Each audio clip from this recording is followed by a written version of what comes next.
अस्सलाम वालेकुम व्यूवर्स, तमाम देखने और सुनने वालों पर अल्लाह ताला की रहमत हो।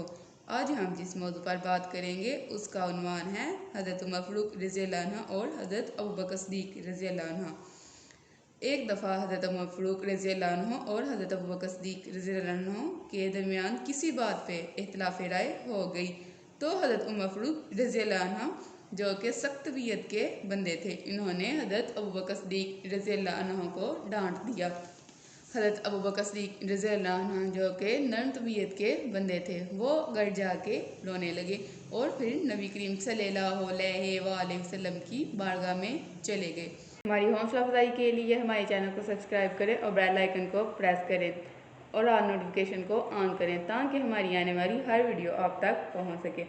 हज़रत उमर फ़ारूक रज़ियल्लाहु अन्हु फरमाते हैं कि थोड़ी देर बाद मुझे एहसास हुआ कि मुझे ऐसा नहीं करना चाहिए था, तो मैं हज़रत अबू बकर सिद्दीक़ रज़ियल्लाहु अन्हु के घर उनसे माफ़ी मांगने गया।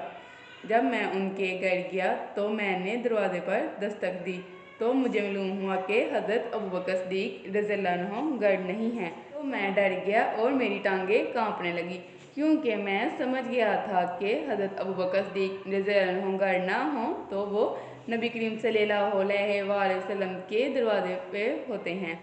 मैं नबी पाक सल्लल्लाहु अलैहि वसल्लम की बारगाह में पहुंचा तो सामने अबू बकर सिद्दीक़ रज़ियल्लाहु अन्हु बैठे हुए थे। नबी करीम सल्लल्लाहु अलैहि वसल्लम की पुश्त मुबारक काबा की जानिब और चेहरा मुबारक अबू बकर की जानिब था, मगर दोनों की गर्दनें झुकी हुई थी। दोनों की मुकद्दस गर्दनें झुकी रही। हज़रत उमर फ़ारूक रज़ियल्लाहु अन्हु फरमाते हैं कि मैं सोच रहा था जब हजूर मुझे डांटेंगे तो मैं हज़रत अबू बकर सिद्दीक़ रज़ियल्लाहु अन्हु के पाँव पकड़ूंगा और मिन्नतें करूंगा, माफ़ी मांग लूँगा और हज़रत अली रज़ियल्लाहु अन्हु को अपना सिफारिशी बनाऊंगा, मगर कोई बोले तो बात बने। जब बहुत देर हो गई तो मैं बहुत परेशान हुआ, मेरा कलेजा मुँह को आया तो मैं बोलने लगा तो आंसू मेरे पहले निकल गए। मैंने नबी करीम सल्लल्लाहु अलैहि वसल्लम से रोते हुए कहा, हजूर मुझसे गलती हो गई, मुझे माफ़ कर दें, मैंने अपनी गलती समझ ली थी। मैं गया था हज़रत अबू बकर सिद्दीक़ रज़ियल्लाहु अन्हु के घर उनसे माफ़ी मांगने, मगर वो यहाँ आ गए। हज़रत उमर फ़ारूक रज़ियल्लाहु अन्हु कहते हैं, जब हज़ूर सल्लल्लाहु अलैहि वसल्लम ने चेहरा मुबारक उठाया तो उनकी दाढ़ी आंसुओं से भरी हुई थी।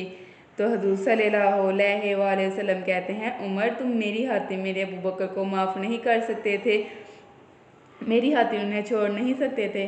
फिर हज़ूर सल्लल्लाहु अलैहि वसल्लम ने फरमाया, मुझे याद है जब ये सारा मक्का तलवारें लेकर मुझे कत्ल करने आया था तो ये अकेला था। इसने अपने बाजू खोल कर कहा था, जो हजूर तक जाएगा उसे मेरी लाश में से गुजरना होगा।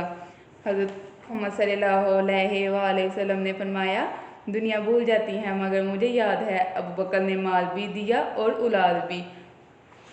तुम मेरी खातिर हज़रत अबू बकर सिद्दीक़ रज़ियल्लाहु अन्हु को छोड़ नहीं सकते थे। तो हज़रत उमर फ़ारूक रज़ियल्लाहु अन्हु कहते हैं, मैं समझ गया था मेरे नबी की रज़ा ही इसी में है कि अबू बकर को राज़ी रखा जाए। अल्लाह पाक हम सब को अपने अपने नबी करीम सल्लल्लाहु अलैहि वसल्लम के अहकाम पर चलने की तौफ़ीक़ अता फ़रमाए और अल्लाह की रज़ा हासिल करने की तौफ़ीक़ अता फ़रमाए। आमीन।